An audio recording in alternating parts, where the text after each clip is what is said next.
प्रेम की डोर बाबा खींच रहा है आज, सहज ही अपनी ओर हम चले वतन की ओर।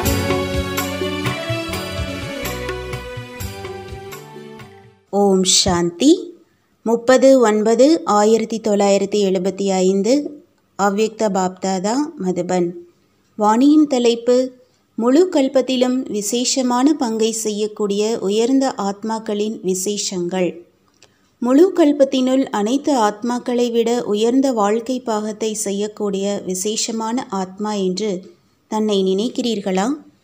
விசேஷ ஆத்மாக்கள், உங்களுடைய விசேஷங்கள் தொடக்கத்திலிருந்து கடைசி வரை என்னென்ன இருக்கின்றன மற்றும் நீங்கள் எந்த விசேஷ பங்கை செய்தீர்கள் என்பதை தெரிந்துள்ளீர்களா? ஒன்று, விசேஷமான காரியம் செய்ததின் காரணமாக விசேஷ ஆத்மா என்று கூறப்படுவது. மற்றொன்று, விசேஷ குணங்களின் பிரபாவத்தின் காரணமாக விசேஷ ஆத்மா என்று கூறப்படுவது. மூன்றாவது, பதவி மற்றும் தகுதியின் காரணமாக. மற்றும் நான்காவது, உறவு மற்றும் நெருக்கம் மூலமாக அநேகர்களுக்கு விசேஷ பிராப்தி செய்விக்கும் காரணமாக. இந்த அனைத்து விசேஷங்களை எதிரில் வைத்து இந்த 4 விதமான விசேஷங்கள் எந்த நிலை வரை வந்திருக்கிறது மற்றும் எத்தனை சதவிகிதத்தில் வந்திருக்கிறது என்று பாருங்கள். சத்யுகத்தின் தொடக்கத்தில் விசேஷ ஆத்மாக்கள் உங்களுடைய முதல் நிலை என்னவாக இருக்கிறது? அந்த விசேஷத்தை இன்று வரை பக்தர்கள் பாடிக்கொண்டே இருக்கிறார்கள். அதில் சம்பன்னம் மற்றும் சம்பூர்ணத்தின் மகிமை இருக்கிறது. அதுவோ அனைவரின் நினைவில் இருக்கிறது தான் அல்லவா? இப்பொழுது மேலே செல்லுங்கள். சத்யுகத்திற்கு பிறகு எங்கே வருகிறீர்கள்? திரேதாயுகம். அங்குள்ளதின் விசேஷம் என்ன? அங்குள்ள விசேஷமும் இந்தளவே பிரசித்தியானது. அதை இன்று வரை கலியுக தலைவர்கள் அந்த மாதிரிதான் இருக்க வேண்டும் என்று அதே ராஜ்யத்தின் கனவை பார்த்து கொண்டே இருக்கிறார்கள். ஏதாவது திட்டத்தை யோசித்தாலும் கூட உங்களுடைய 2வது நிலையை மிக விசேஷமானது என்று நினைத்து அதை எதிரில் வைக்கிறார்கள். இன்னும் மேலே செல்லுங்கள். திரேதாயுகத்திற்கு பிறகு எங்கே வருகிறீர்கள்? துவாபர யுகம். ஆனால் துவாபர யுகத்திலும் எங்கே வந்தடைந்திருக்கிறீர்கள்? துவாபர யுகத்திலும் ராஜ்ய சக்தியும் இருக்கிறது தான் இல்லையா? அங்கே தர்ம சக்தி மற்றும் ராஜ்ய சக்தி 2 துண்டாக பிரிந்து விடுகிறது. எனவே துவாபர யுகமாக ஆகிவிடுகிறது. தோ புர், 2 ஊர்கள் ஆகிவிட்டன இல்லையா? ஒன்று ராஜ்ய சக்தி, இன்னொன்று தர்ம சக்தி. இருந்தாலும் விசேஷ ஆத்மாக்கள் உங்களுடைய விசேஷ சம்ஸ்காரம் மறைந்து விடுவதில்லை. மற்ற தர்ம தந்தைகள் தர்ம சக்தியின் ஆதாரத்தில் தர்மத்தை ஸ்தாபனை செய்கிறார்கள். ஆனால் உங்களுடைய விசேஷங்களின் பூஜை, மகிமை மற்றும் வந்தனம் தொடங்கிவிடுகிறது. நினைவு சின்னங்களாக விசேஷ ஆத்மாக்கள் உங்களுடையதைத்தான் உருவாக்குகிறார்கள். குணத்தின் மகிமை விசேஷ ஆத்மாக்கள் உங்களுக்குத்தான் இருக்கிறது. ராஜ்ய துறையிலும் ராஜ்யம் செய்யும் பதவி மற்றும் ராஜாங்க சக்தி மற்றும் கம்பீரமும் இருக்கிறது. உங்களுடைய விசேஷங்களின் நினைவு சின்னமாக சாஸ்திரங்கள் உருவாகி விடுகின்றன. உங்களுடைய விசேஷங்கள் நினைவு வருகிறதா? நல்லது. இதையும் விட மேலே செல்லுங்கள்.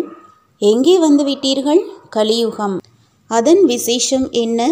விசேஷ ஆத்மாக்கள் உங்கள் பெயரால் அனைத்து காரியங்களும் தொடங்குகின்றன. ஒவ்வொரு காரியத்தின் விதியிலும் உங்களுடைய விசேஷங்களின் வெற்றி செய்யப்படுகிறது. உங்களுடைய பெயரால் அநேக ஆத்மாக்களின் வாழ்க்கை நடந்து கொண்டிருக்கிறது. பெயரின் மகிமை இது கலியுகத்தின் விசேஷமாகும். உங்களுடைய பெயர் அனைத்து ஸ்தூல சூக்ஷ்ம பிராப்திகளின் ஆதாரமாக ஆகிவிடுகிறது. இந்த விசேஷத்தை தெரிந்திருக்கிறீர்களா? நல்லது. இன்னும் மேலே செல்லுங்கள். எங்கே வந்தடைந்து விட்டீர்கள்? சங்கமயுகம். எங்கே இருக்கிறீர்களோ அங்கே வந்தடைந்து விட்டீர்கள். சங்கமயுகத்தின் விசேஷங்களையோ சுயம் இப்பொழுது அனுபவம் செய்து கொண்டுதான் இருக்கிறீர்கள். முழு கல்பத்தின் விசேஷங்களை எப்பொழுதும் நினைவில் வைத்து கொண்டே எப்பொழுதும் விசித்திரமான ஆன்மீக நடனம் செய்து கொண்டே இருக்கிறீர்கள். கோபகோபியர்களின் நடனமோ மிகவும் பிரசித்தியானதுதான்.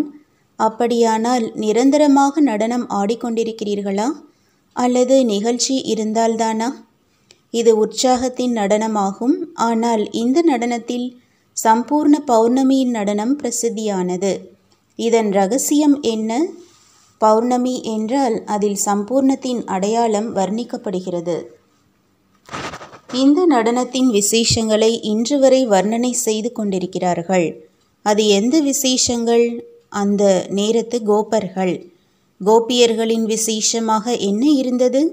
உங்களுடையதே விசேஷம்தான் இல்லையா? முக்கிய விசேஷமாக என்ன இருந்தது?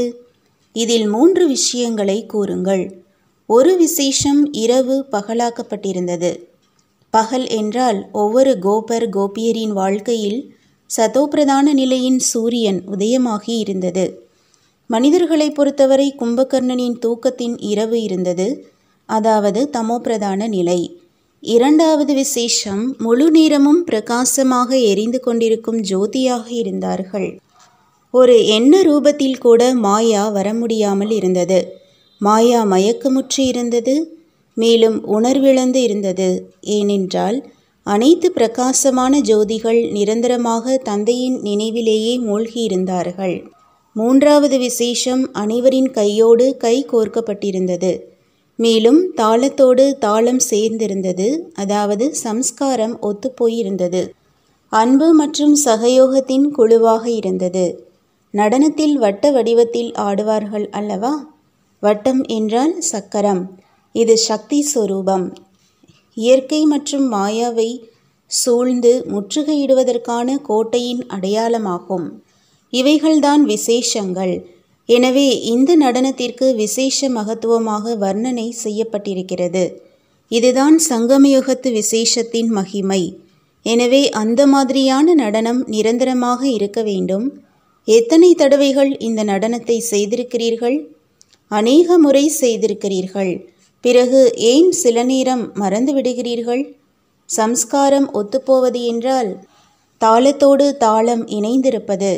ஆனால் எப்பொழுது அந்த மாதிரி ஏதாவது சூழ்நிலை வருகிறது என்றால் என்ன கூறுகிறீர்கள்?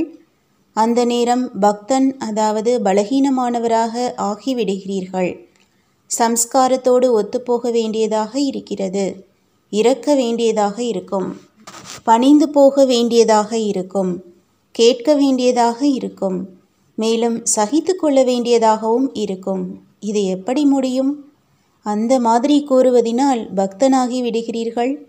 எனவே இப்பொழுது அந்த பக்த நிலையின் அம்சத்தின் வம்சத்தையும் அழித்து விடுங்கள். அப்பொழுதுதான் இந்த நடன மண்டலத்திற்குள் நுழைய முடியும். இல்லையென்றால் பார்ப்பவர்களாக ஆகிவிடுவீர்கள். எந்த மகிழ்ச்சி செய்வதில் இருக்கிறதோ அது பார்ப்பதில்லை. அப்படி தன்னுடைய அனைத்து விசேஷங்களையும் கேட்டீர்கள் இல்லையா? அந்த மாதிரி அனைவரையும் விட உயர்ந்த ஆத்மாக்களாக இருக்கிறீர்களா? அந்த மாதிரி அனைவரையும் விட உயர்ந்த ஆத்மாக்களுக்காக பாப் தாதாவிற்கும் வரவேண்டியதாக இருக்கிறது. நல்லது.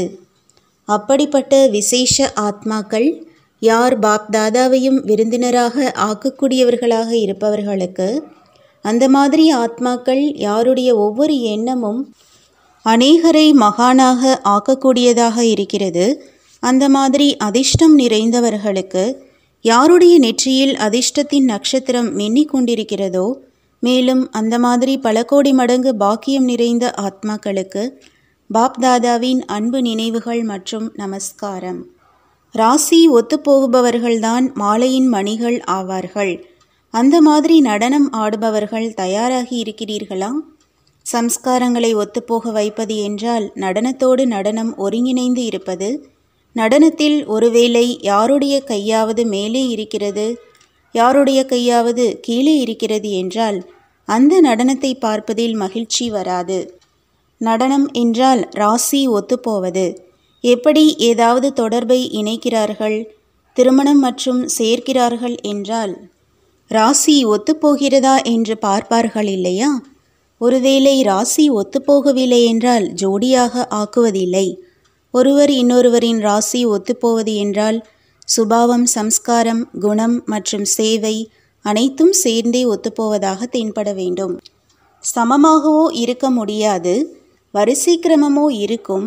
ஆனால் கொஞ்ச வித்தியாசம் என்ன இருக்கிறதோ அதுவும் இல்லை என்பதற்கு சமமாக தென்பட வேண்டும். அந்த மாதிரி ராசி ஒத்துப்போகக்கூடியவர்கள் எத்தனை பேர் தயாராகி இருக்கிறீர்கள்? பாதி மாலை உருவாகி இருக்கிறதா?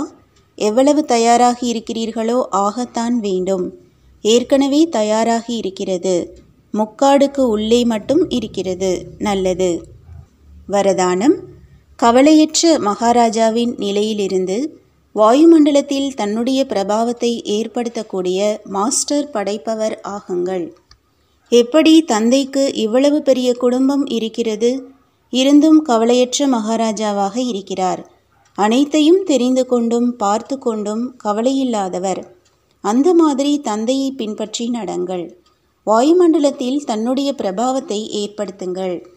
வாயுமண்டலத்தில் பிரபாவம் உங்கள் மேல் ஏற்பட வேண்டாம். ஏனென்றால் வாயுமண்டலம் படைப்பு மற்றும் நீங்கள் மாஸ்டர் படைப்பவர் ஆவீர்கள். படைப்பவருக்கு படைப்பின் மேல் பிரபாவம் இருக்கட்டும். எந்த விஷயம் வந்தாலும் நான் வெற்றியடையும் ஆத்மா ஆவேன் என்று நினைவு செய்தீர்கள் என்றால் எப்பொழுதும் கவலையில்லாமல் இருப்பீர்கள், பயப்பட மாட்டீர்கள். ஸ்லோகன்: மகிழ்ச்சியின் நிழல் மூலமாக குளுமையை அனுபவம் செய்தீர்கள் என்றால் निर्मलமாக மற்றும் பணிவாக இருப்பீர்கள். ஓம் சாந்தி. तुम बच्चों को तो सर्विस करनी है, जो बाबा कहते हैं सबको ये बताओ कि देखो तुम्हारा एम एंड ऑब्जेक्ट ये है, एक गीता है बगैर, ये राजयोग है ना बच्चे। कैसे है राजयोग? बिल्कुल सहज है कि बाप को याद करो तो ये वैसा मिलेगा तुमको। ओम शांति।